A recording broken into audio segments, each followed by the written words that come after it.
I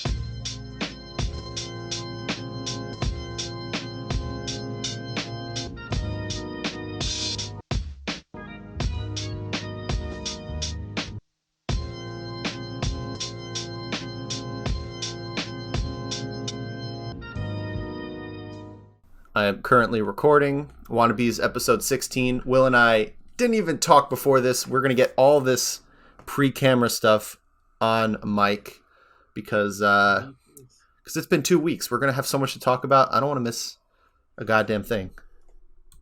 Dude, I feel that. I'm going to take all my pills on camera too. All my vitamins. I took my Adderall this morning. I'm doing on weekends. I'm trying it out.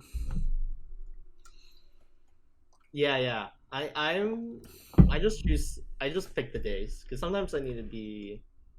Yeah, I just pick the days.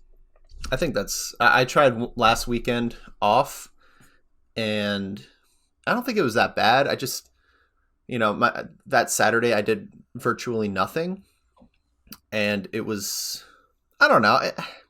I see the appeal. Like I think if I have a week where I'm super burnt out for work, or if I do like a lot of wannabe stuff or extracurricular type shit, and I'm just burnt out on Saturday, then it would be really hard to catch my breath in a way with taking the medication.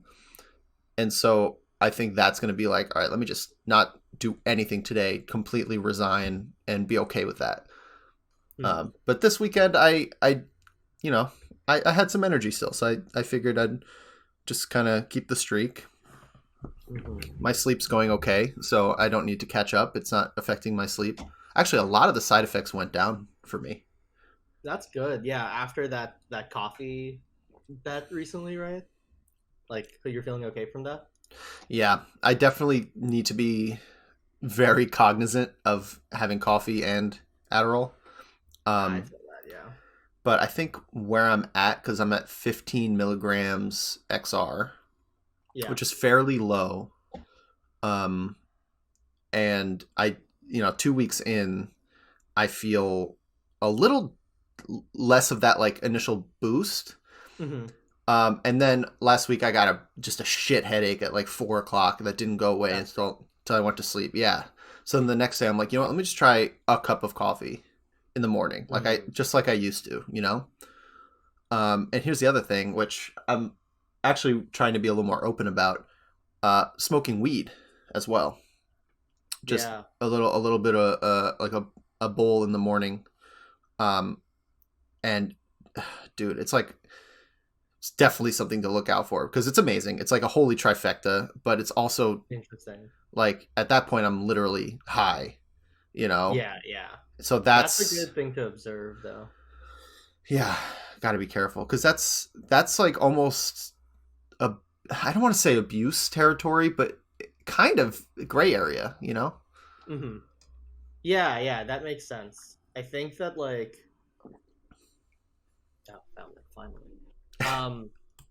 No, dude, I lost it. I was looking for Ventus uploading. Stuff from yesterday. Shit. So I could upload it. I'm not recording. Hold on. I have to switch my scene. This is very funny. I think. Okay, so we're not gonna have. Say something. Yo. Okay, we should be good. Yeah, I had the audio only, so the first part we're not gonna be on camera, but nothing interesting happened anyway. So. Yeah. Whatever. Dude, I feel that. I don't drink coffee, so it's not like a big... Cannot relate. You never did, right? You never really got into it? I never really got into coffee. I only did it like for like finals week and stuff like that. Did you ever do energy drinks for tournament? No, I've never been the type to do energy drinks for tournaments. Good for you. Wow. So that's a slippery slope. Yeah. Once you kind of commit to that, it's really hard to get away from it. So kudos. That's a better place to be, I think. But you're a weirdo. Yeah. Yep. It's just the grind. Doesn't the grind just hype you up? A battle.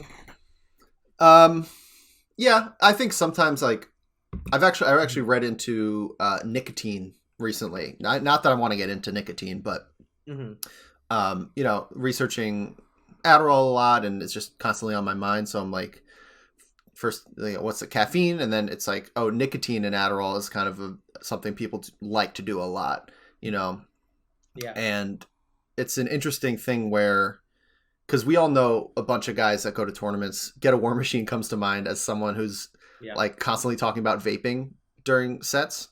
Yes. Yeah. He is a vapor. A lot of New England, they truly actually going into a brief history lesson. My Please shirt do. was misbuttoned also. Oh, keep it Uh, misbuttoned. Give me that. Give me that chest, baby. no, Okay. no. I'll give you the chest, but I'm not having a misbuttoned shirt. All right. All right. Uh, they New England was learning this from Slocks. New England was the first to optimize vaping at majors. Oh, please, Uh, please tell me you have details on this. yeah, yeah. Essentially, at some point, vaping. I'm not much of a vapor, so I can't speak for it. But people like to vape. It was a common thing.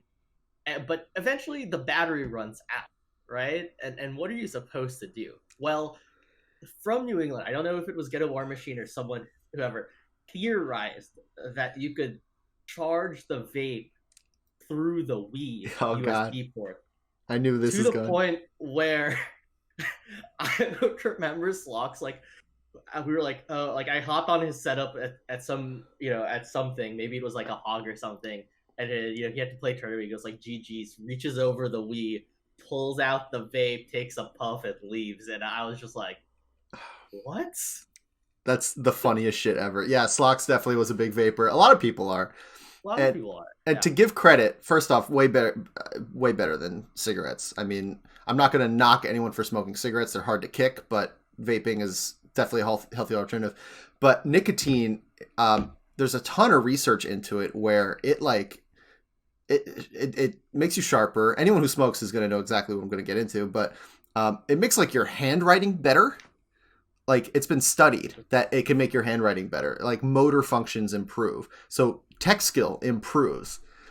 And so I'm sitting here like, man, if I was the most try hard like nootropic Joe Rogan type, I have a podcast. Look, maybe I'll get into this sort of. I'm taking omega-3 fish oil, so I'm on that road already. Omega 3 is more. Yeah, yeah, yeah. It's I know it's the I know, It's like a but whatever thing. Like it benefits you, and if it's not, it's like it's just fish oil. yeah, it's no alpha brain. It's a healthy thing I should have. But It's like an option select, actually. it's it's reading tech roll in and keeping center stage. Yeah, yeah, exactly. It's safe. It's the safe option. Yeah. But continue. But if I wanted to go for the 70% from zero chic tech chase of options, that is when you start looking into like nicotine and shit, because and I don't think I will, but as I'm talking about it, it sounds more and more appealing, because apparently all the nastiness that comes from smoking cigarettes is from like the 700 other chemicals that come from tobacco. But there's other ways to kind of responsibly get a little bit of nicotine. And one more fun thing that they mentioned, this might be hyperbole, but it said like 90% of the great authors of our time were taking either caffeine or nicotine. You know what I mean? Like it's a trope to have the cigarette smoking poetry writer or whatever. And I guess this opens up to a larger conversation that we could actually, have understanding in, but like, what are we willing to do to our bodies to improve in, I guess, melee, but like our passions and creativity and all that stuff? Like what steps are we doing besides just showing up to optimize that stuff? And there's a lot to go into there. The big thing right now is medicine. Yeah. Though, funny enough, I think like the big thing, funny enough, the biggest thing one could argue, like especially for smashers, is like I think the degenerate life is overplayed. It's like fun, but like no one talks about just like getting good sleep. Like that Except, is the most yeah, OP. Unless you are a professional player and it is your livelihood, it's no like one a talks about it. it's like a weird dirty secret where you have to get some like the top players in a back room and you're like, "What's your secret?" They're like don't tell anyone, but the night before tournament, I go to bed like before 11 and everyone like Yeah, freaks out, you know? like the night before tournament, I don't have a room of like 6 people in it, and I have a room with 2 people in it instead, That's and I elitist. just sleep. It is a little elitist, but that is how they make the big bucks. It's an investment from the company. Yeah. Oh, for sure. And I think also it's like a lot of it comes down to the tournament itself.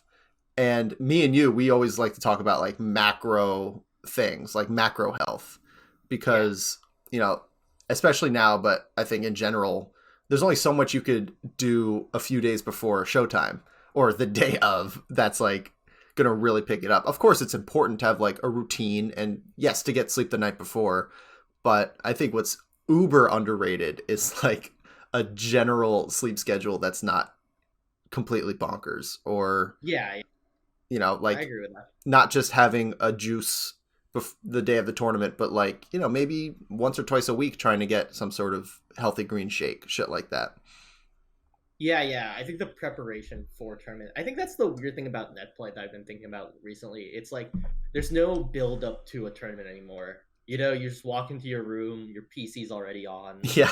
and then you hop into Smash GG. So I've been thinking about that a lot lately because I was listening to Drug Fox and Tove talk about like tournament preparation and stuff like that. In one of Drug Fox's Patreon videos and stuff like that. Mm-hmm. So obviously, I always recommend joining the Patreon for like $5.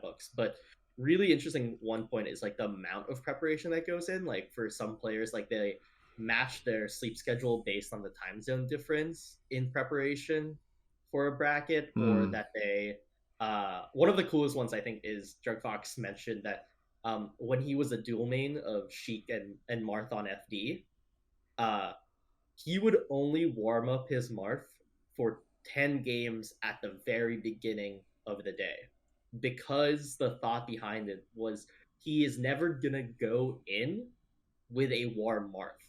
So what he gets for those 10 games is what he's gonna get when he has to counter pick FD against a Fox. Oh, I love And that I so thought, much. and I think like that, like to detail is like knowing that you're going to go in cold with a secondary counter pick is so big brain.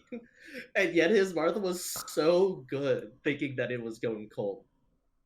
I Well, the first thing that makes me think of is this new And he beats metagame of. Leppin and Mango. Oh yeah, I hope Yeah. I hope all of our listeners understand the impact of Drug Fox at his peak, and still his impact as a teacher now is cannot Yeah, be yeah. overstated. But as the top player when he was beating literally the best players in the world, Yeah, uh, like beat Mango in HTC and then took Leffen to game 3, but like eviscerated him at Evo. yeah. So on this is FD. not just some guy like giving his perspective. Like he is one of the few true senseis of this game. But I digress. The first thing that makes me think of is this new wave of top foxes picking up Sheik Mm. for the Marth matchup.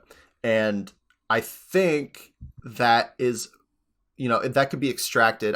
The 10 games is pretty arbitrary, but the idea behind it is you have to train for the situation you're going to be in. You can't always, or you can't ever anticipate perfect conditions ever, you know? Yeah. And that was a big thing in like just post doc era when me and you were first getting into tournaments. Like the biggest change was all of our venues were like cramped and loud and smelly, and the The metagame, bathroom didn't work or yeah, it's just anything. Yeah. terrible. There's no healthy food anywhere. It was either too hot or too cold with the AC. All these awful conditions, and the metagame was making sure that like you were prepared for anything, which really just came from going to a bunch of shit tournament venues. and going through those motions. And now it's so unbelievably different with the tournament conditions. Now it's like you have almost full control over your, environment. You could lock all the doors. You can just really give yourself the perfect conditions all the time. Yeah. And so there are other factors that are really becoming the important thing, like warm up, like diet and sleep, and all those other things that really become like the moving the needle type stuff, which is really, really interesting. Quick side tangent question. Please. What was the funniest, just one. What is the funniest pre-tournament thing you did back in the old days, back in the IRL days, to account for a sus venue? Not sus in terms of something's wrong with it, but more so of just the conditions weren't perfect. I can think of one very specific one for me. Fat blunt. Fat blunt. Fatty,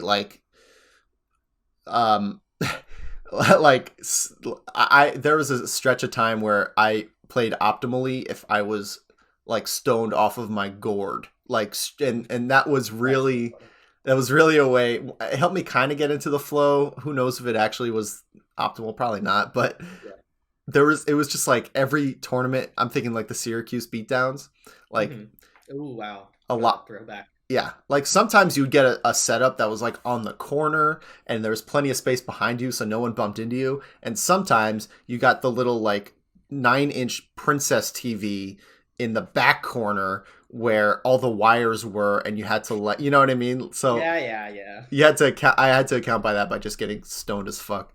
What about you? That's fair. Nebulous venue. So the bathroom itself was pretty grody, but the big thing for me was the water was always fucking freezing.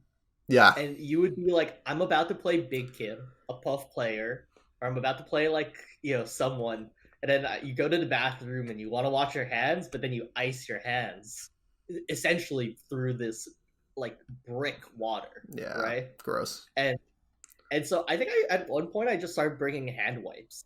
Because I was I need to, I'm not gonna not wash my hands. You've seen the Neb's bathroom? Sure. But I'm not icing my hands either. Yeah. I remember seeing. I think I had hand sanitizer or something because I was I just cannot use that water because it is so cold. That's why I love the HNC venue, because the hot water was actual fire. Literal fire. And so I actually warmed up my hands and forearms. Oh yeah, I would go to the bathroom even if I only kind of needed to, just because shit you get. It's private, beautiful bathroom. Still public bathroom, but it was for a bar. It was nice. It was nice. It wasn't quite broken in yet, so we had that.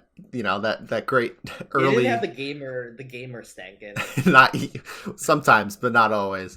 And then you come out and it's a whole row of sinks and a nice little mirror, and it was just a nice time to yourself. You get to wash your hands in that beautiful warm water. Oh, HNC, take me back. But yeah, dude, I think, remember the hand warmer meta that Armada started?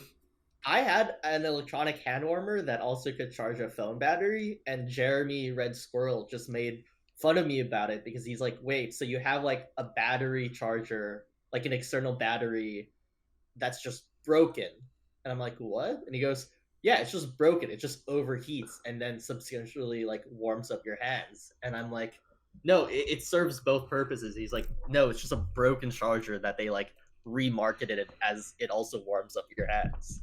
That's a superhero origin story. You get radioactive fingers. I know. JKJ put me on that wave of an electronic hand warmer.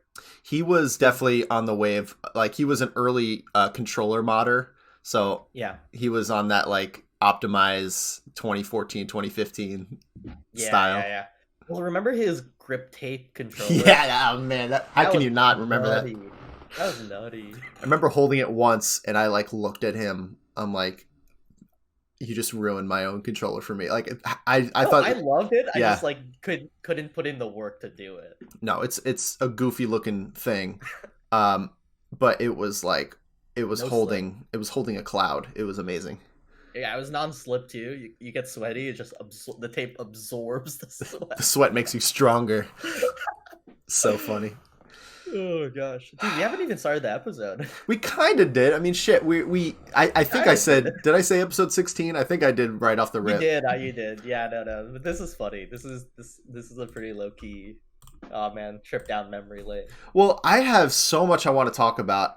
I was not planning Likewise. on bringing anything up, but it's been 2 weeks since we chatted. I Yeah. don't really have anything to do for the next hour, so I already knocked out a huge portion of my chores yesterday Let's and go. this morning. Yeah, so we're big Yeah, no, vibing. I'm just big John. I found that I'm like 1 p.m. With medication is like my sweet spot. I might start to get tired around 3. Dude, I've been able to nap, which is like Nice. I was not expecting naps to make a return. So this week I found that I can like, work is flexible. So as long as I get the shit done, I could do this. But Yeah. I go nap, 30 minutes on the bike, Wow. exercise bike. Yeah. Indoors. So nap that either order, and then just like another cup of coffee in the afternoon. And I have rescued my late afternoons, which is always the weakest for so many people, but definitely for me, Yeah. it's like trash. I don't, 4:30 is like hell time. Yeah, I feel that. So yeah, but how have you been, man? I haven't even asked you how you've been. I've been good. I've been all right. I've been like slowly doing like starting up the job search again and kind of getting my feet wet. The cover letter and the new resume is done and stuff like that. Nice. Making a resume like a one pager again when you're just adding like another position is like the worst, Yeah. but we figured it out. And then aside from that, like I've been on a bit of like a I mean, I think you've seen it. Yeah. I've been on a bit of like a content I've just been on like a weird wave recently. Like mix of like content, commentary, and like and just like playing the game. I think I've gotten like a lot better. I mean not surprisingly, but since my free time has opened up, the box is looking good and I'm pretty happy about that. And then but I've also been like having a ton of ideas and like a ton of videos I want to do and like wanting to do more commentary and stuff like that. And been on a bit of a binge since the success of the Austin Melee Bender. Mm-hmm. Yeah, so shouts to them for that. Yeah, man, I have so much to gas you up on, and I'm gonna try to not get too either too emotional or too exaggeratory. That's a word now, because it's been inspiring to say the least.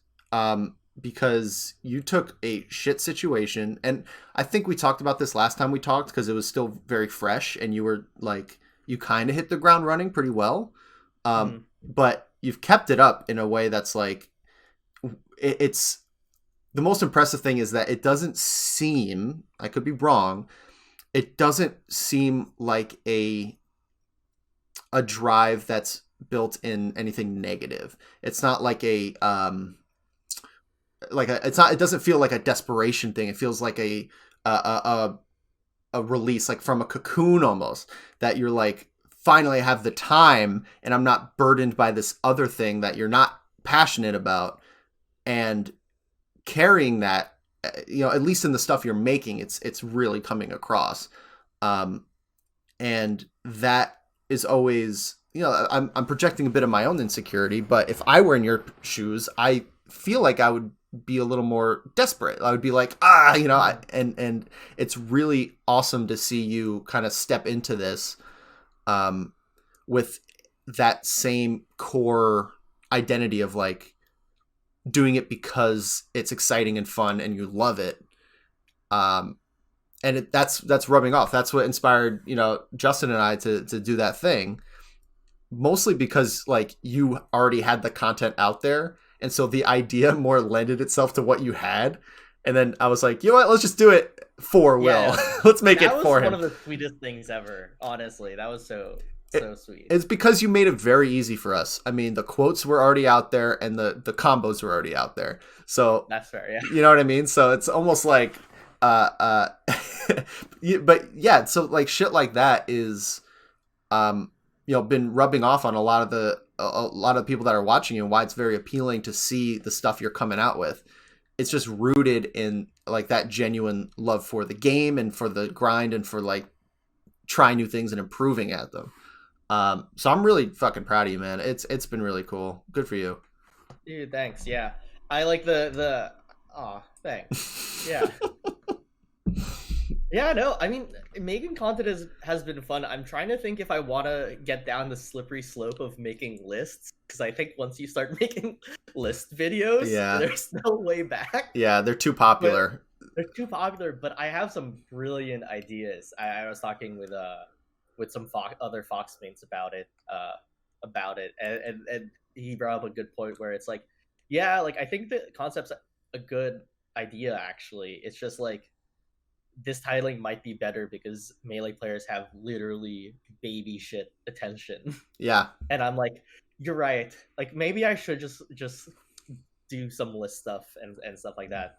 But yeah, no, it's been fun. I think like I've just been really energized with it, and like again, like video editing and that sort of stuff, I think like comes a little bit more like naturally for me, like for like in an artistic sense. Like I think like I can understand the pacing compared to like I'm like tone deaf for music and I can't like draw or anything. But give me a fake Photoshop online and a thumbnail in a video and it's Gucci. Yeah, you're weirdly good at thumbnails.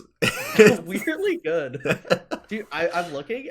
It's crazy to think that like the Smash experience job actually did better than the Neutral Handbook. But they like blew my views out of the water, honestly. Like for the first week, they're at 300 views. Oh shit! I didn't know that. They're like, yeah, the Smash one's at 324 views, and the other one, they're on my other screen, is at 268 views, which is really good for like my channel. Yeah. Personally, of 55 subscribers. So that's been fun. And then I like randomly made a meme that's slowly gaining likes and stuff like that. Hey, I take a little credit. My retweet got you like 7 more likes. No, your retweet was good. Your retweet was good. And then the tiramisu one also, I think, turned out well. Man, that looked really. I finally got a chance to go through that. You did? Yeah, great stuff. Yeah, I mean, it's one of my all-time favorite 1v1 interviews. Like, yeah, hands down, always gonna be like top 2 for me. And I think like I just really wanted to do it. I mean, it's also crazy because he's like trying to break a world record now with Slay the Spire. I didn't know that. Did you not read the tweet? I read the tweet that he's on doing. No, I didn't read the full tweet. I watched the video. I didn't. Whatever. Okay. Yeah. That was the tricky part because the video, like, okay, so you know the backstory for that video. It took 5 days to render. Yeah. Because of the video bars. And so we have to figure a way to do it again without doing that exact same way. So that's like our challenge. Yeah, that's totally unrealistic. No, I cannot do it. The only reason I could do it was because I had a spare laptop. And so I was like, hold on. Wait. So when you did it on your main computer, it said 5 days, and then you just it said 3 days. And then you moved it to the laptop, which was 5 days. So that I could edit all the other videos on my main laptop for the Austin Melee Bender. Okay. Literally, I want to. Here, I have the camera. Look, literally, the laptop is right there, and it was just running for 5 days from that spot. All right, I want to try before we do anything else. I want to try on my computer a similar sized sample, and just because there's a lot of other factors. Maybe it's because it was the program you're using. Maybe Premiere would be faster. I just want to look. I want to look into it. I use DaVinci. Because it looks so nice. Like I would love to do that as the format. And so if it's viable, whatever, we'll get into it. Here's the kicker. It was just the rendering. It literally took me like 45 minutes. And that's because like the only reason it took me 45 minutes was because like it took a while to like get the feedback to know whether I did it right or not. Right.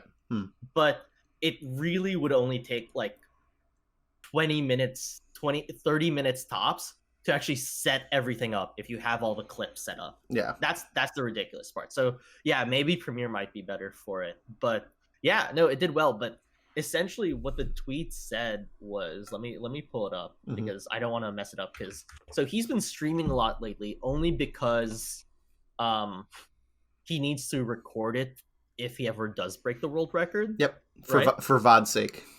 For VOD's sake, yeah. But he's actually trying to break the watcher win streak world record Oh, that's of a marathon of world record. yeah, no, he's trying to break the watcher win streaking world record for consecutive Ascension 20 heart kills. The highest, most difficult level, Ascension 20, if you ever played Slay the Spire. I've seen videos, but I don't know much of it. Okay, essentially you play it and it's really hard at first, right? Mhm. Then you figure it out, and then they have like, oh, like every roguelike, they're like, let's make it harder and harder. And it 20 times. So, you know, there's Ascension 10, there's Ascension 15. The highest you can go is Ascension 20. And the most consecutive wins currently is at like 18. So you have to go 1 through 20 and then 20, 20, 20, 20, 20, 18 times. No. You It's start 20, at 20. 20. You start at 20. Oh, okay. You start at 20, but you have to win 18 20 times. times at the hardest level ever. Okay. In a roguelike that is randomly generated. So there's like RNG component to it. So this is a true grind world True record. grind, a little bit of luck. What's his A lot of luck. What's his personal best? I don't know what his PB is. I really don't know, so I don't want to butcher it, but I know that he's gotten his win percentage with Watcher to like 60%. It's better than a coin toss. Yeah, but that 18 60%. 60% times 18 is very, very low. Yeah, I know. Yeah. I know. I mean, that's what he's working towards. I think he's gotten at least like 6 or 8 in a row. Pretty fucking cool. That's it's impressive. 6 or 8 is really good. I think I don't want to like miss like represent. Let me check like let me double check if it's like says at all, but I checked on his channel. I don't think he has it like on his stream like what his PB is. Well, I think as you're picking that up, I think what's really interesting is this also reminds me of our interview with Wilde, which you also conducted. And I did. He was our first one. Yeah, literally episode 1. And so what's really cool about that is both of these guys started off in Melee. They had very respectable Melee careers, both of them. And they're, you know, I wouldn't say they're out. No one really quits Melee, but certainly less active. And Wilde has found a lot of success in another game in Valorant.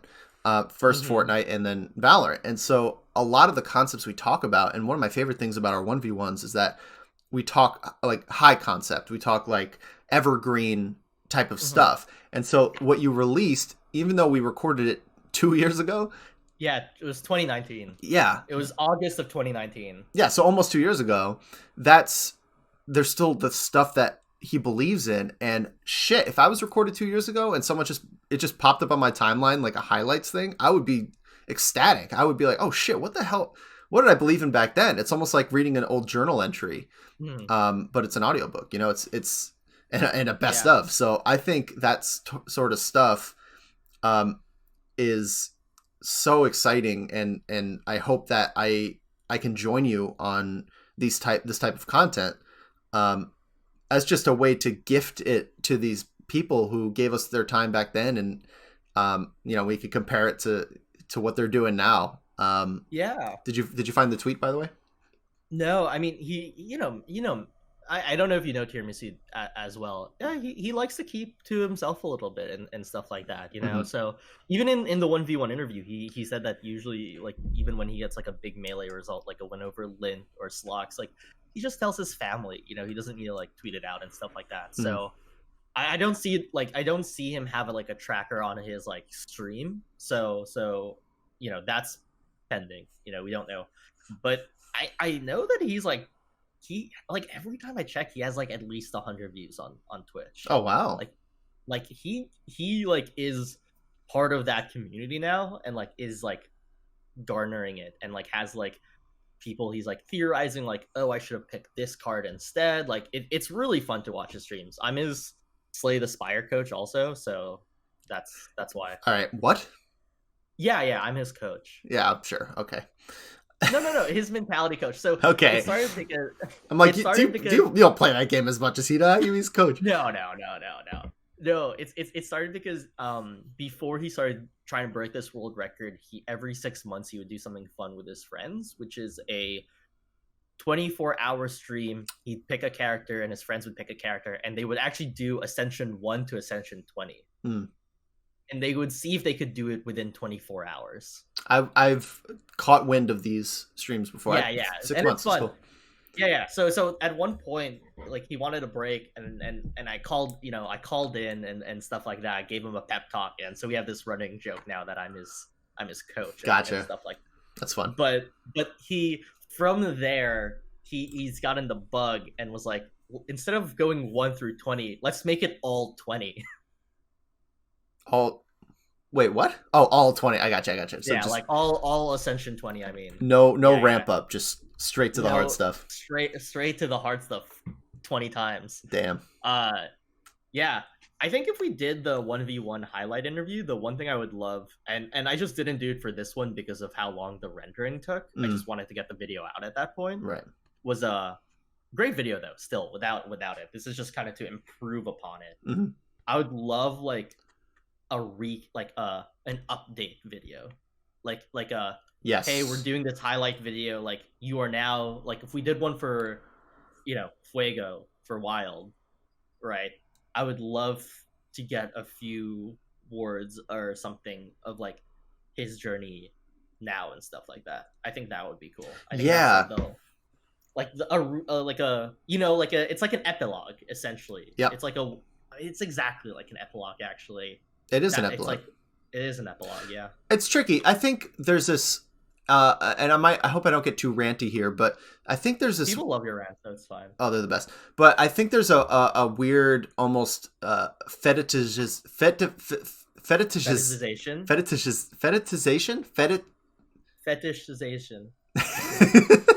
People oh my, I can't even do it. People over romanticize. How's that?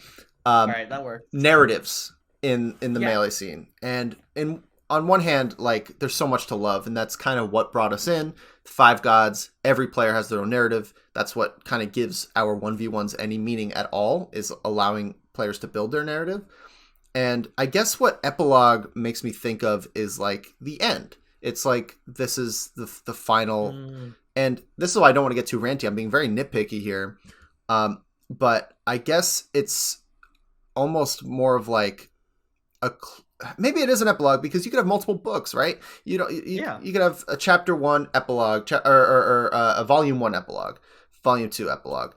That sounded kind of pretentious and really nitpicky, but I'm happy I brought it up because I think there's a ton of potential of where we are. Ventus talks about this all the time, right? Of like all the things that shout outs to him. Huge shout outs to Matt for coming on our podcast too. He gave us some good content. No, the ADHD. I was looking at the Podbean stats. People really loved your guys' episode. We're gonna I think we gotta do a roundtable with our full team because we because we're all in there now. Yeah. But a big thing he pushes for is like we have this stuff in front of us. How are we gonna push it out? And in an ideal world, I would do an epilogue on every single 1v1. On like the 2-year anniversary, 1.5 year anniversary, whatever. Yeah, like where are they now? Yeah. It's just, that's a lot of work. You know what I mean? There's a lot of stuff to do. And like, we've always run into the trouble of getting super hype about projects and like, oh, here's the next thing we're going to do. And then, so I guess I didn't mean to put any stop to hype or any sort of momentum. No. I'm usually not that guy. It's hard to do though. It's a hard project. I mean, the only reason I did it was like one random night where I like it was like 1 a.m. and I already got the audio, and stuff like that. Yeah. And honestly, like it's hard to re-listen to an hour times like we've done like maybe 41 v1s at this point. It takes a lot of discipline. It takes a lot. Yeah. I was thinking the funny April Fool's thing for next year is we do one for Walt, and Walt is just like acts as if he's like this like big shot YouTuber, and he's like That would be super funny, Uh, actually. that would be funny for like 2 months until he actually like gets the golden plaque or whatever. Yeah, there's yeah, a but there's a sweet spot where that's gonna be funny. well, no, I think funny in like his demeanor. Like if he acts it out, because Walt's a good actor too. I He's think funny, like yeah. he's funny. So like if he like yeah, if we played Among Us with him, right? Hmm. Like he but like it'd be funny if he's like, yeah, like fuck, that could be I like built this on my own. Like I admit, like Yeah, yeah. very celeb. Or like we say like, yeah, so you're on the come up, and he's like, let me cut you off. I have come up. I am up. Don't you fucking say that again. Just like really like small jabs that he just can't let go. Yeah, Yeah, I would yeah, love that. no. That would be really funny. Also, the other April Fool's thing I want to do with Walt as a collab is take over his channel and do turn down for Was. Well, that would help our numbers. So Yeah, that would be funny. I'm supportive. Yeah, Uh, I know. but yeah, dude, I think in general, with these ideas you've been executing on and putting out, and all the stuff we still have on our plate, and right now, like I do feel more capable and able to like cross the finish line and all these things.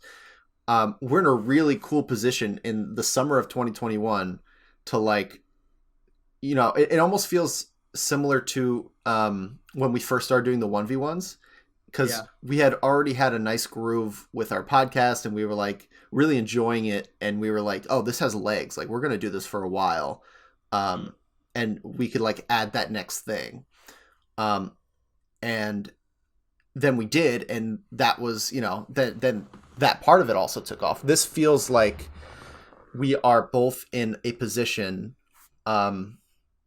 to make it happen, and so I'm just super hyped. I mean, I feel like every episode now is a meta episode about talking about the podcast, but there's just a lot to be excited about, and especially with the state of our Discord and how like literally everyone in our Discord is crushing it, either as a player or a creator or streamer, or Yeah. it's like It's also just gotten tighter. Like I Mhm. actually the Wannabes Discord is probably the only Discord that I actually check at this point. Me And too. you know how much I like don't really do Discord. Yeah, no, I agree.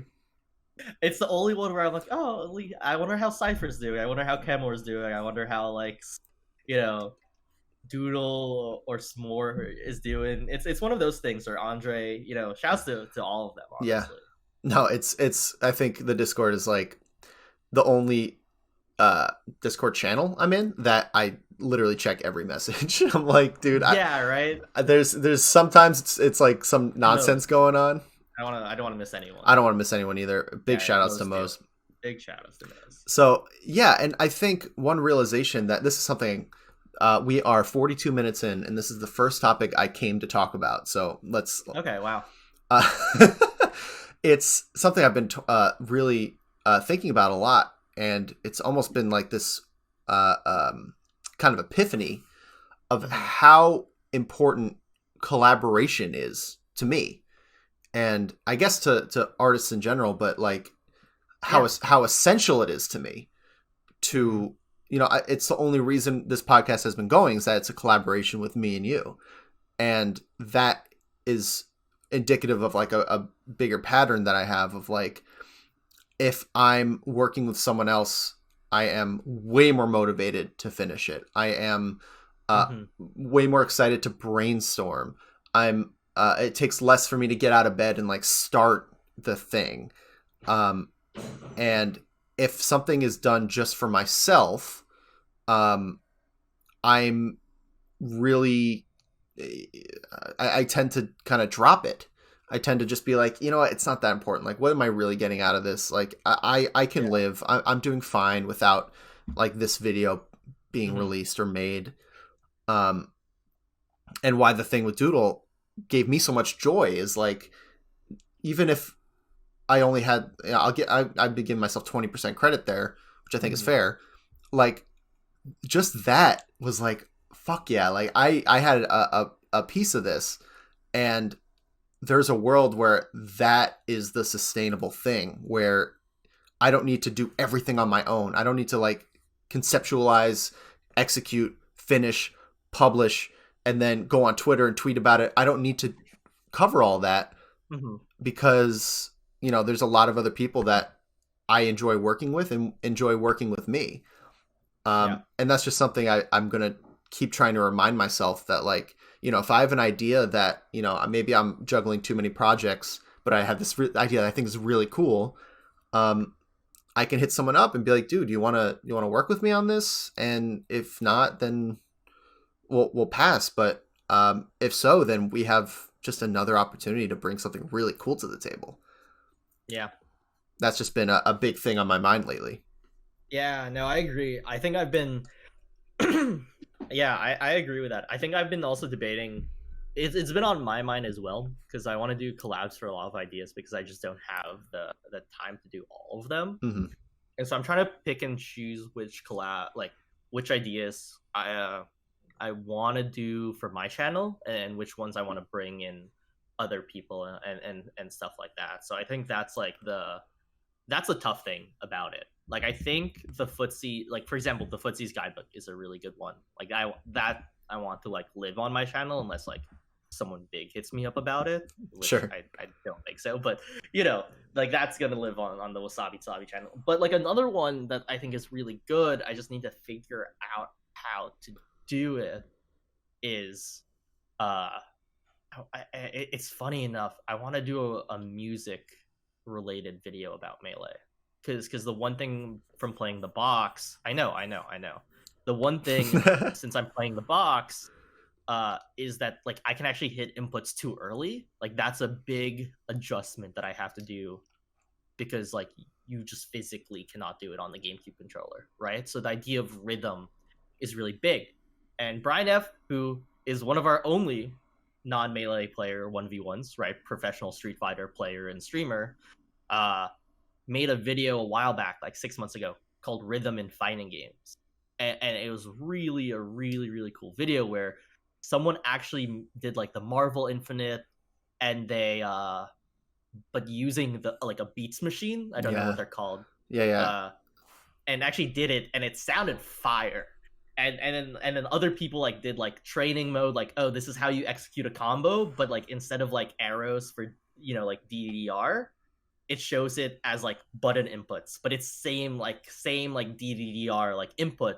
So not only are you getting like because in fighting games you get like a list of like do these things all at once, but it doesn't actually tell you the rhythm of it, you know? Mm-hmm. And so I thought that was super cool. And so I'm trying to figure out if there's a way I can like record inputs for like Fox combos and stuff like that and like show the rhythm in Melee. Oh my god. Yeah, no, it's such a sick thing. I can find the tweet about it. But no. And I don't think I can do it alone, nor do I really want to do it alone. Yeah, it sounds like it's a doozy. Well, it's a doozy for us because neither of us have like experience in you know, GarageBand and music producing programs. Yeah. But I'm sure someone who does do that would be more inclined to figure it out.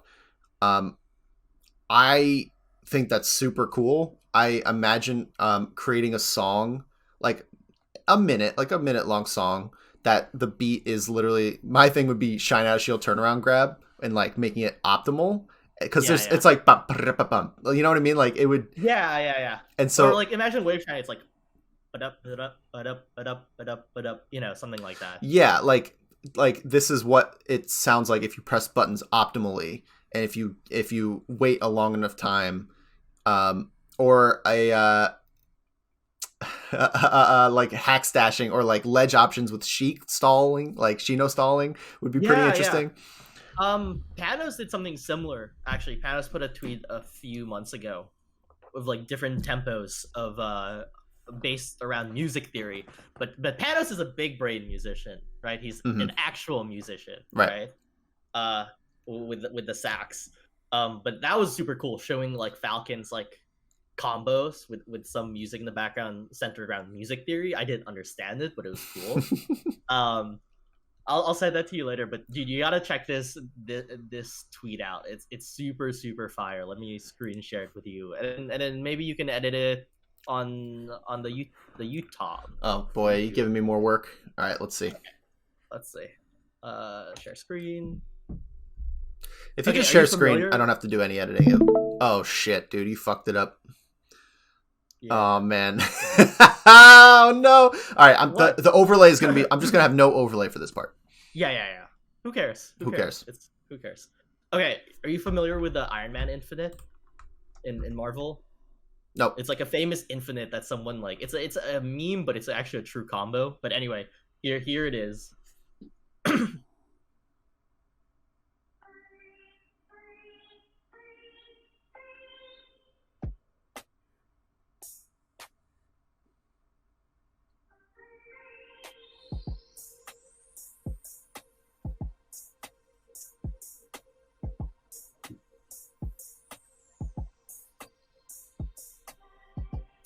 Oh my god. It's so sick, isn't it?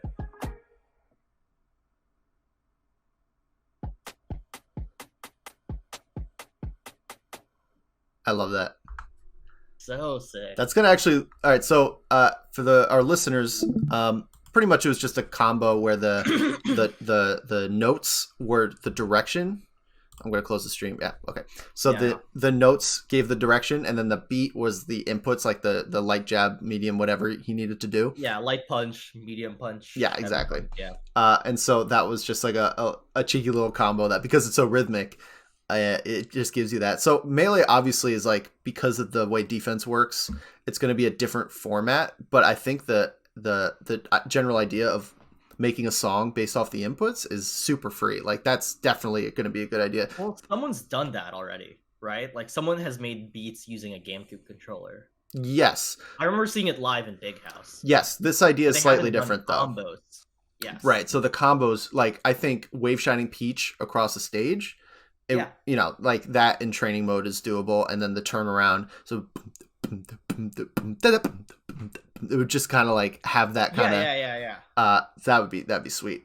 Man, Yeah. I love this idea. I am so out of my range in terms of execution. So good luck finding someone to collaborate on. But Yeah. I think I'm on the box Discord right now, seeing if there's like a way to, because the other way around it is it's just a cool idea, you know. Yeah. It's just one of those two cool ideas not to mention. yeah. But yeah, I think the other way to do it is not to put music on the box, but rather something record the box's input Inputs. and timing and inputs, and then talk to someone who can make beats out of that. And then you could just put the combo over it and match it. And I think that would be the other method to the madness. Yeah, I think that's probably the, you know, there's also where my head went. And again, this is one of those things where like I think about it and then I have no idea how to do it, but to kind of create some sort of program that does it automatically, that kind of translates things into notes, which from my limited understanding of programming doesn't seem impossible. It's just code or nothing seems impossible. Right. Yeah. If I took one Java class in high school, so I'm an expert, but basically, yeah. What? Michael Reeves? I know he's kind of a badass. He does a lot of cool shit like that. Yeah, no, he does that kind of shit, but like rated R shit. Like he made it like anyway. Yeah, not rated R. He's just very funny in a very intense way. He likes some horror type stuff, right? Like he does kind of like baby like dolls that are like. Is that a thing? No, he did that, but that was because it was sponsored by Amazon, and it was for what's that superhero thing? That superhero TV series that people love. Superhero TV series, WandaVision? No, not Marvel. Like superheroes, Amazon. God fucking damn it. What is it? Amazon Prime Video, maybe? Search? Yeah. I'm just gonna check his channel. He says it there. Man, this is a weird episode we're doing. This is a weird episode, yeah. No, but okay, he made like a Roomba. He made like a Roomba swear every time it hit a corner. You know? Oh, that's funny. The Boys. It's called The Boys. Okay. It is the so he's promoting that. That's why. Okay. Yeah. but yeah, like he just does like really weird stuff, like a microwave that only turns on when you scream. I love that. Because I think it's a well. First off, like if you have something that specific of a skill set, like coding and programming and robotics, um, a lot of people who do that don't have that bug that makes them want to make content and share it. So Yeah, yeah, it's always really exciting. I think YouTube is like as insidious it could be in terms of like, I've had a YouTube addiction yeah, for a while. yeah, It's yeah, so of course. sick to see like creativity of like these avenues of science and all this crazy shit that it just lives out there, and kids are seeing this and getting inspired by it, and they're like, I don't know. I think that's Yeah. super dope. It's interesting. You would enjoy his stuff because I think also like I'm more impressed with like because it's like clear that he's like smart and he can code and shit. Hmm. But it's like the editing of the video and the timing of like punchlines and jokes are really funny in a way that it doesn't actually even need to be like super uh edited and stuff like that. Granted, like his stuff has never been really edited, and like he has like 5 million subscribers or something Sure. ridiculous like that. So you could put out literally like anything, and it will hit over 1 million views. Yeah, there are definitely some. I mean, editing is such a big thing in YouTube because uh, it's kind of you could tell who a person's audience is based on the type The of editing, yeah. editing. Yeah, like if you're watching a new person in a genre that you like, or if I'm doing it, I guess, and they do a lot of like zoom in and close up and like everything that is like kind of, oh, here's a new punchline, bam, but it's not a funny punchline. It's just like something they said. I'm like, this Yeah. is made for 7-year-olds. Like, I'm out. So I'll Mhm. definitely check them out because I think one video I could get a sense of if I like it, and if you tell you I will, I probably will. Yeah. Okay, let's relate everything back though, because Sure. because that kind of brings me up to a good point, which is I am shocked that the Smash job thing that I shot like a 10-minute PowerPoint presentation is doing better than the Footsie's guidebook that I spent so much more time on. By like, a little bit under 100 views, but still better. Hmm. And I'm like, okay, like maybe I should just do more PowerPoint shit, because it's so like it was easy, and Yeah. it seemed like no one minded it, like no one really cared, and it was just like making a PowerPoint and putting a few bullet points and then like talking off the dome about things. I will say, first off, it is interesting. Like, you never know what's gonna do better than your other shit, Yeah, right? yeah, I would be careful making decisions based off performance this early. yeah. That's fair. That's a good point. That is a Um, good point. it's really because there's so many factors that tie It could be into. the subject matter It could be or the who. the Yeah, time of day that you posted. It could be like just what day you posted and other shit that came up. Like, there's so but they were many. posted exactly at the same time. Yeah, there's too many Yeah, yeah, things, and yeah. and That's fair. to be fair, like I think if it was, if one got like 20,000 views and one got 500, that's a big enough difference Yeah, that you're yeah. like, okay, I think the subject matter Yeah, itself. a lot. That's fair. That's fair. Yeah, and so I would just I guess recommend just continuously, Experimenting. yeah, just doing the shit you want to make and Yeah, looking at. It's a proof of concept for PowerPoints for sure. So if you want to do another PowerPoint, fucking go for it, because it is easy and it is a way to express yourself that's like still pretty like you could have a lot of fun with PowerPoints. Like you could have a slide be like a punchline slide. Like you could really make the tempo a lot of different. You could have it be a really short, or you could just like breeze through it. Like it's still very flexible of a format. So I'm not gonna say don't do PowerPoints. Um, but yeah, there's definitely a lot of stuff that we just don't know why things yeah, yeah. do well. No. That is a good caveat and like caution to add on. I think the better way to think about it is just like thinking about like what media is a better way to drive home the point across, Hmm. right? Like the Footsie's guidebook is perfectly edited for what it needs to be, Yeah, similar to the Smash one. Like a video essay for leveraging your thing as a job is like just running through PNGs and like photo. It yeah, doesn't need to be a video essay per se, right. right? It's a perfect form. It's like it literally is So on the nose. Exactly, so perfect. exactly. That's probably a better way to think about it. Like depending on what the idea is, Mm-hmm. how do I do it? Plus, to just like keep experimenting with it is probably just the better way to go about it. Because there's no formula too early on. Yeah. Yeah. I do have a question for you, actually. Please run it by me. So, you got Uncle Punch recently. How's the melee grind? How are you liking Uncle Punch specifically? I have really the main thing I've been doing. I think I toyed around with some other tools besides the one I normally do, but it's the combo. And because it's my weakest, I need to shore it up. It's like without a doubt just what I need to spend the most time on. And it's really cool to be encouraged to do something like that as like a kind of downtime. And I'm resigned to the philosophy of like, when I load up Uncle Punch, I don't need to be how do I word this? It's something I haven't talked to. I'm really glad you brought it up. Yeah, it's fine. It's kind of upside down podcast today. I know, I'm right? talking more about content, and I'm asking you about grind, the melee grind. Yeah. It definitely is backwards, but hey, we definitely backwards today. Yeah, wacky Wednesdays for sure. Let's see. So I think my first inclination is to say I don't have to be as present, which I don't know if that's fully correct. I'm trying to really articulate accurately here, because let's say I load it up and it's like 1:30, 2 o'clock in the work day, and I've been working on Excel a lot, and I want a break, or I took lunch, whatever it may be. I find myself practicing. I load up the game and I start the combos, and I'm training muscle memory.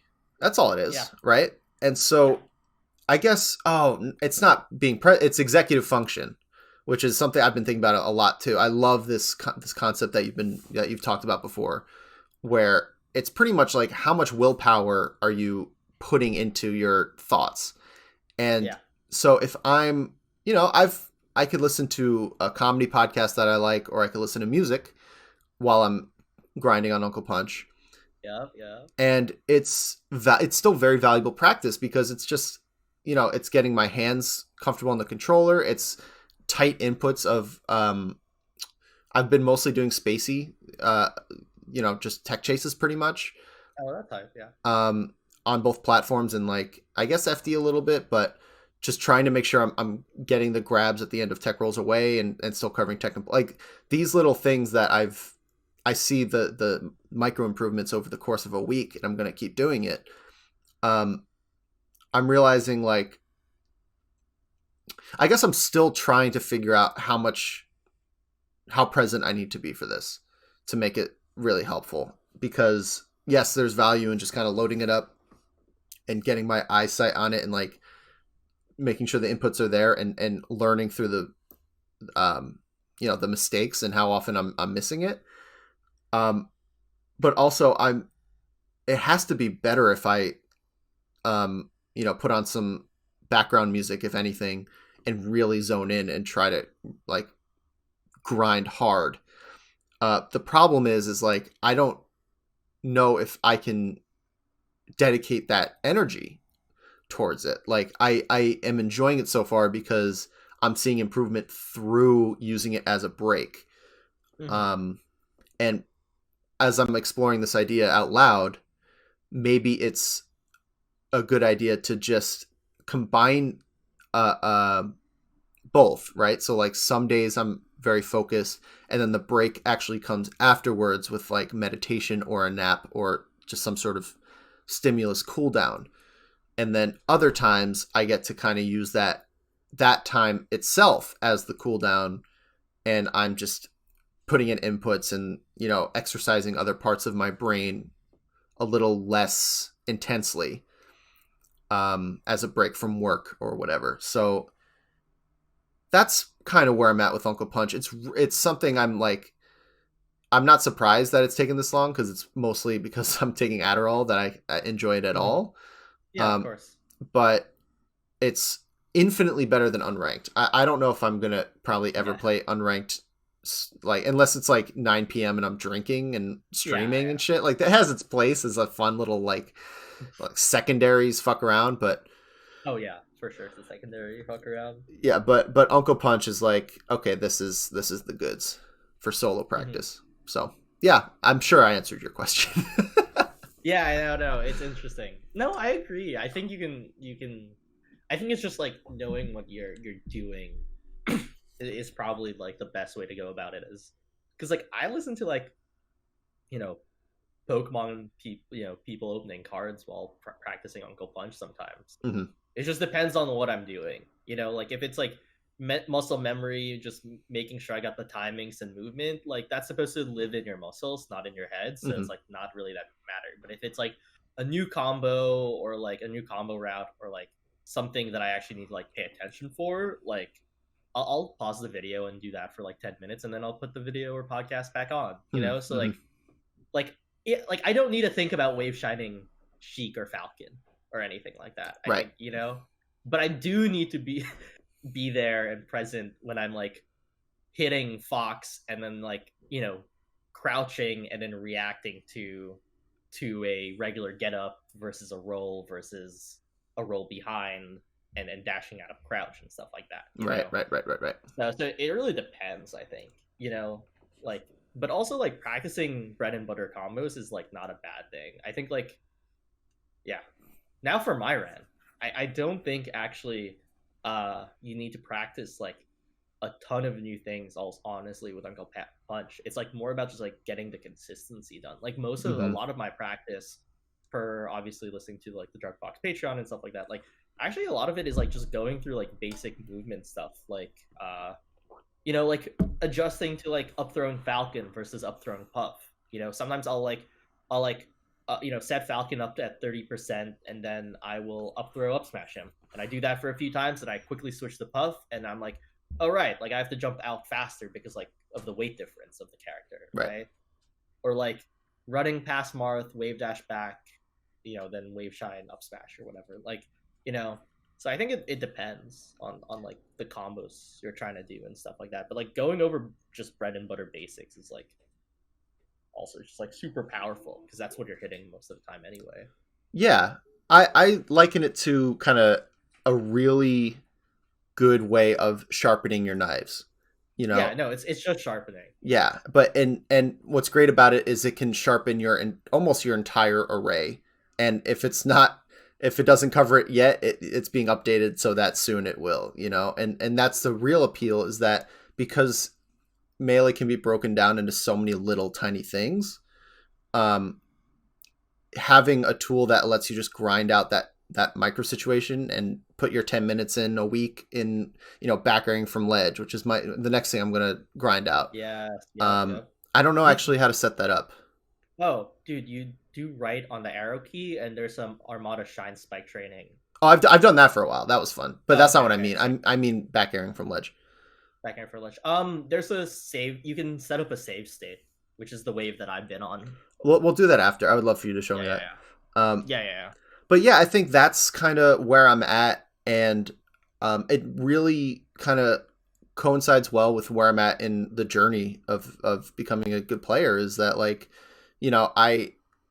I know, I'm not going to be making any upsets in the online era because I'm not playing in any tournaments, and I'm perfectly okay with that. We talked about this at length last time.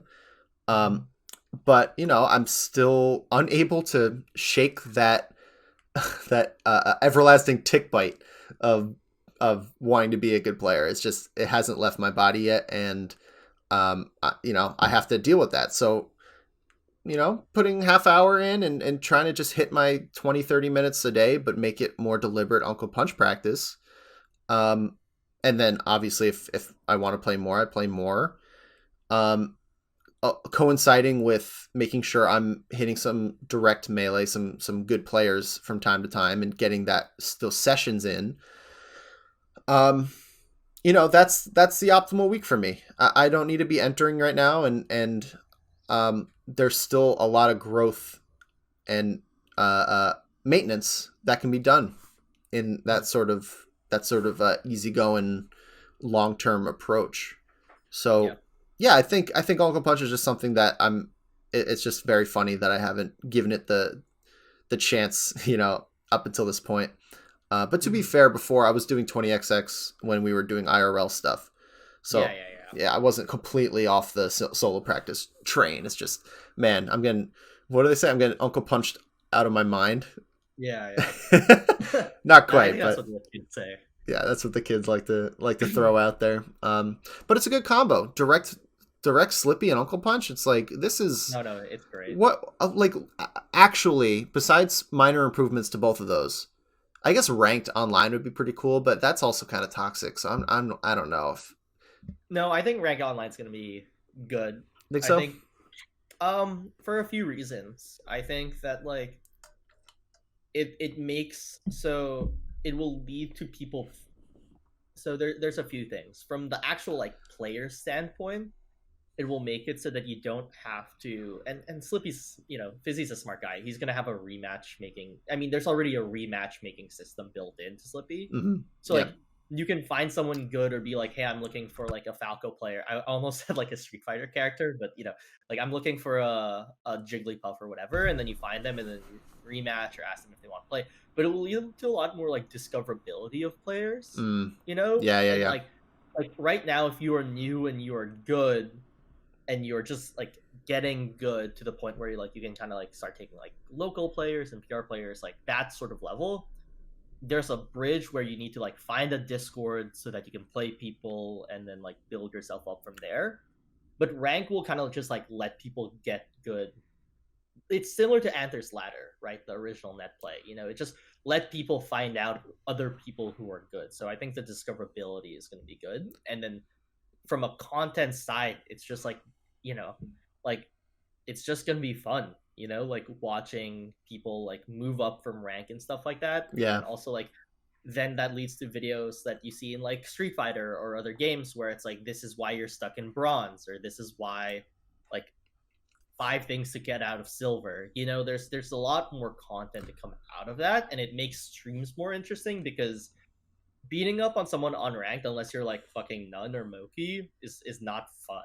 Like no one's gonna watch me get a great bear into an Armada Shine Spike 10 times. But that's the shit I want to do. Sure. But seeing me climb from like I don't know gold to plat might be more interesting. These narratives, bro. You gotta think of the narratives. I know, but I I know. mean, it I'm just just makes it teasing. more fun. I know, no. I mean, that's the funny thing. But I think it just will make it more fun. And then also there's gonna be just like a lot of funny like ego shit happening too. Yep. Like people will need to like deal with their ego with it. I think I don't know. I watch a lot of Street Fighter players, so like seeing ranked and stuff is really interesting. Yeah, you've definitely changed my opinion. I didn't have too strong of an opinion, but with everything you said, you're totally right. And I think ego is gonna be. I really like that you ended on that because it's not something people think about. But it's everywhere. It's like omnipresent and just in the dark at the same time. And so I'm sure once ranked comes out, it's going to be a topic we talk about a lot because we're going to have our own experiences with it. But yeah, shit, it's going to be super good for the Melee community. And yeah, it's going to be nice to know that if I want to get solid practice, I could click a button rather than hit up all my friends and all the Discords. Yeah, sometimes it's not even like who you want to play, or like also rank will like be better like from a tournament aspect, right? Like if it was rank, it would need to be best out of 3 or something like that, right? Yeah. So that's gonna be interesting. Like help I wonder with if it's gonna seeding, be probably. yeah, it would. No, Dark Gen exceeds everything. He's fine. It might. Well, I don't know. I'm not big into seeding, but I'm sure if someone entered a tournament and they had no results, but they were like gold 3 or I don't know, whatever the hell it is, and they're like, would help mid tier. It would help like the middle of the pack seeding for sure. Yeah. I think also like, dude, the one thing I'm excited for is all the big streamers having the race to number 1. Oh yeah, it's gonna like, be Cody versus Ginger for sure.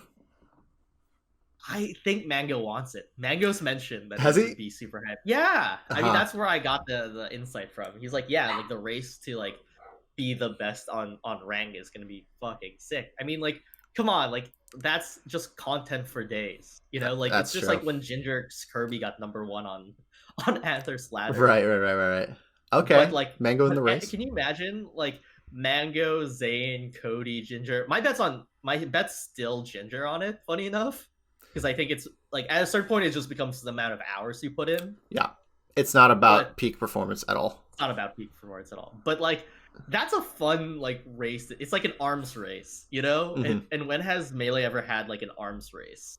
It's I true. think the last time was like the counter pick wars between HBox and Armada with like the Ness and the Young Link and stuff like that, which I wasn't even part of the community when that all happened. Right. Yeah, that was its own kind of arms race. That was like a Cold War of sorts. Yeah. that was.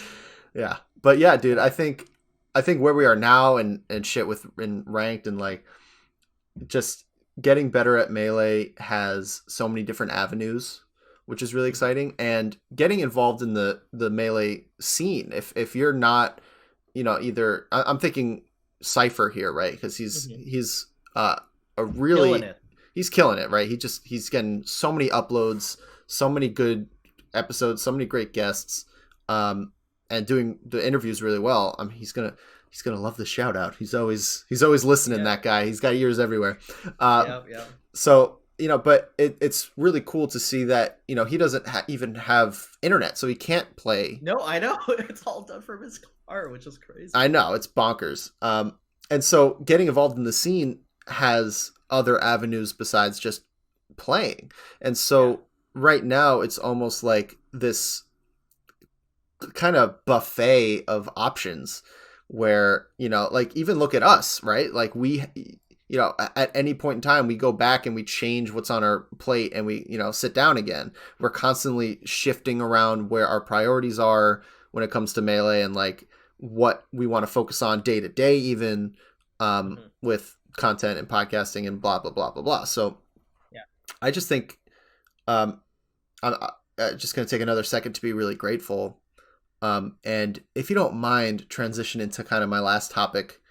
Yeah, let's do it. I wanted to bring up, which is I'm making a new podcast. That's cool. Everything that's not melee. So it is completely unmelee related.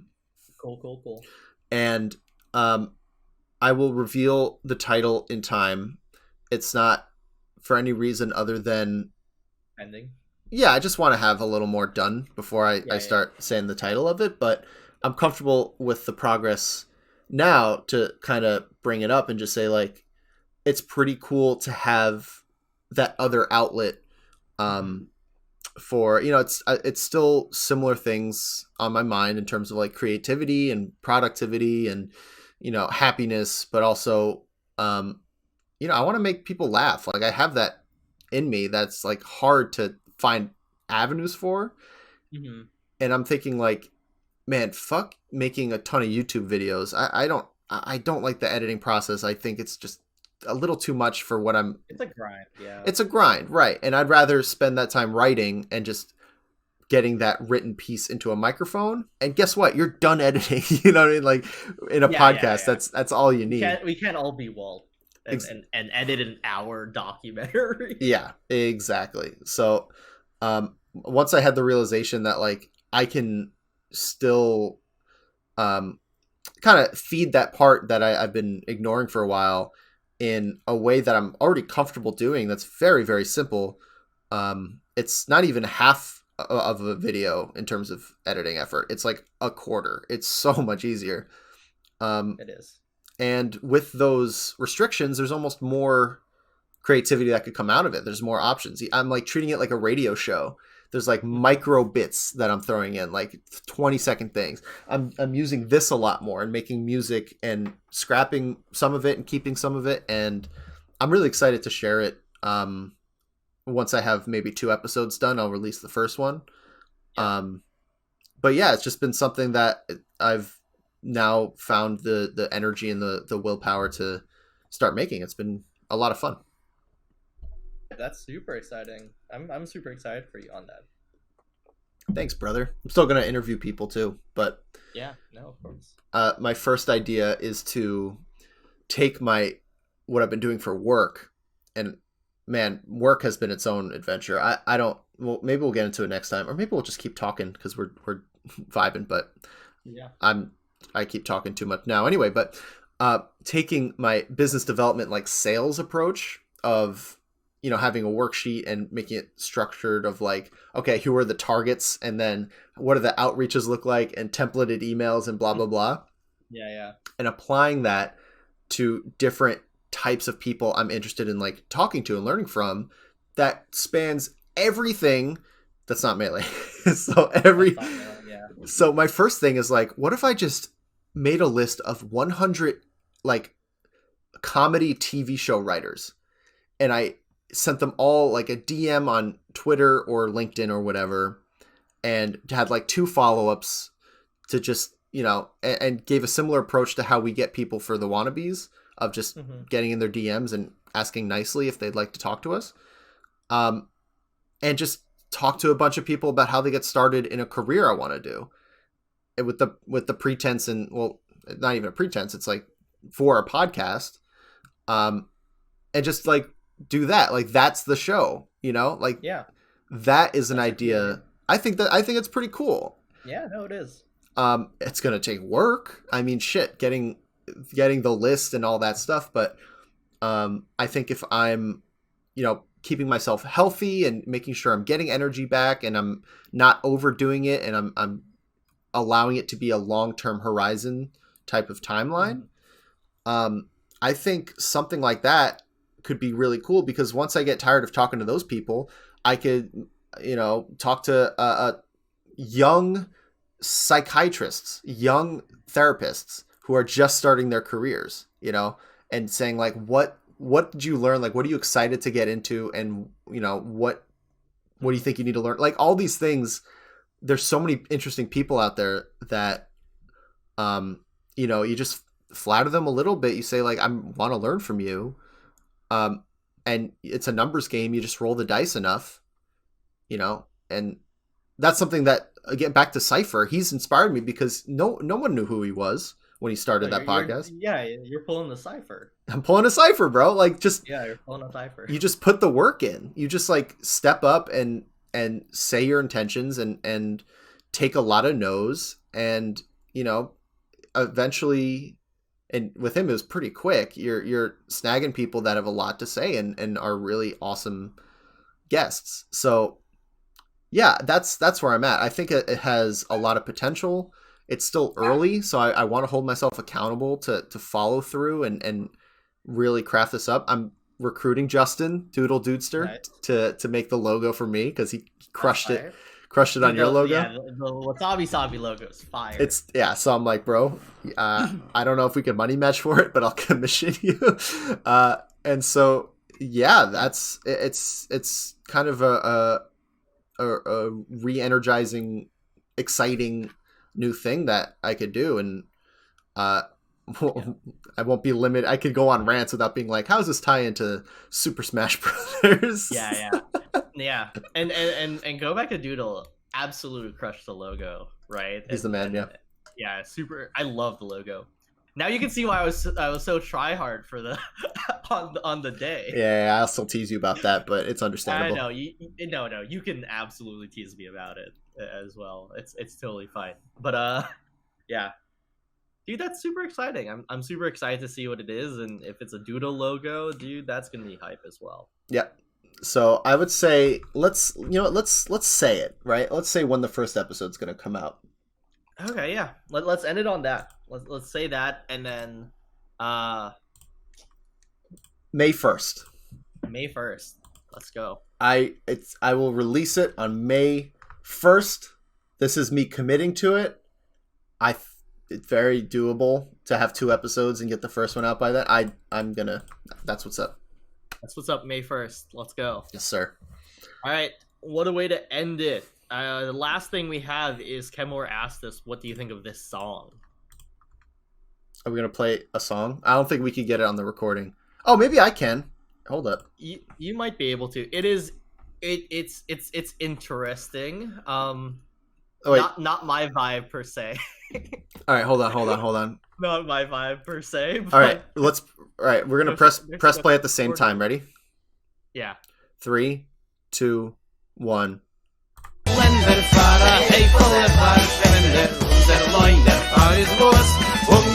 my god. It's a lot. It's a lot. Jesus Christ. The accordion. It's the accordion that does it for me. It was the fact that it just blew my ears off. It is very loud. Yeah. Sorry, I'll put it. Oh my god, I hope none of our listeners got completely destroyed. But actually, wait. Let's speed round. Couple questions. First thing, favorite episode of The Office. The koi pond episode comes to mind when he falls in the koi pond. That's good. I like that one. I can't think of one, but my favorite office opening is Asian Gym. Yeah, that's the best one. Like, yeah, that's the best one. So yeah. Okay. Then the other speed round. Pick a number between 1 and 1,000. Let's set it on 3. 1, 2, 3, 69. 13. Okay. And this one's actually pretty. We might need to spend a couple of minutes on this. Question. I would say. Let's see. What media have you watched that properly handles mental illness? Oh, I totally saw this and I totally forgot. But easy one for me. Easy clap. Okay. Steven Universe. Okay. Tell more. It comes off as a kids show, but it's actually quite cathartic. Pilar recommended to me, my girlfriend. But it just handles trauma really well, and yeah, it really handles like trauma and like stuff like that really well, I think. And it's just like a very sweet show that has like an overarching plot that, you know, I love and stuff like that. Like one of the songs is literally just about like, you know, how to handle panic attacks and stuff like that. Yeah. Wow. I've heard some good things about Steven Universe, and I'll have to check it out. It's cathartic. It's still a kid show, but like they're actual like good meat to the story and bones. So it's like a mix of like a overrunning plot mixed with like a, you know, problem of the week type thing too, because it's still a Cartoon Network show. Yeah. Okay, but sweet. I think it's pretty grown up. Like even Steven, like even the continuation of it, like handles a lot of like the protagonist's like trauma and stuff like that. So yeah, I really like it. Cool. I think for me, it's a podcast called the Duncan Trussell Family Hour, which I'm not huge into. I really like it. I haven't listened to a ton of episodes, but I recently listened to one where he talks to Natasha Leggero, funny enough, his ex-girlfriend, but they're friends, and they were talking about depression and his experience with it. And it was cool because it wasn't like a super heavy conversation about it. It was just him just going through like how it affects him and how he has learned to get himself out of it. And the TLDR of that was like, he pretty much has, well, one, he has like warning signs of when he knows he's starting to get a little depressed, because it's hard to tell. Yeah. And that's when he like leaves his food on tables and like doesn't clean up after himself. And he starts to notice that. So he's like, oh, I'm starting to get a little depressed. And what he does to get out of it, which I think we've talked about, you know, you and I, which was really kind of trippy, but he talks about like doing the thing that you don't, that depression's telling you not to do, like not listening to it and just doing very like basic like meditation and exercise and the little building blocks that will eventually help you get out of it. Like there's no like one day, you know, detox or like quick solution.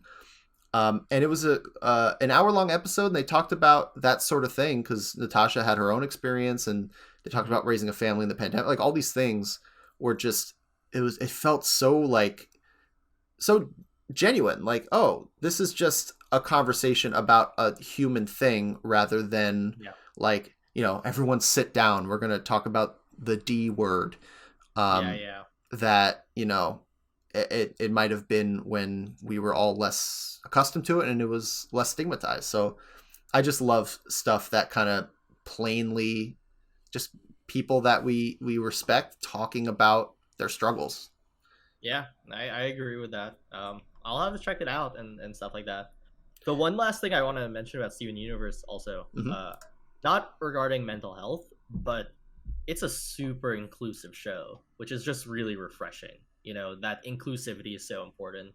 So just wanted to bring that up too. Yeah, that's Yeah. super important. Yeah. All right, we're ending on that. Inclusivity is important. Yeah, man, this was a That's a wrap. great time. It was kind of a loosey goose, like let's just start recording, and I that hour and a half kind of breezed by. Yeah, no, that went by like lightning. Yeah, dude. Well, have a good one. Shit, is it raining by you? It's raining by me. I'm having a. Dude, I'm in California. It's not raining. I don't know. You're like mid Cal. You're not SoCal. That's true. That's true. Sometimes you guys get wind. We get wind. We get lots of wind. But it's been sunny for days lately. Well, enjoy the weather, my man. Yeah, Have a good week. Keep busting your ass and making cool shit. And we'll talk again soon, man. Yeah. For sure.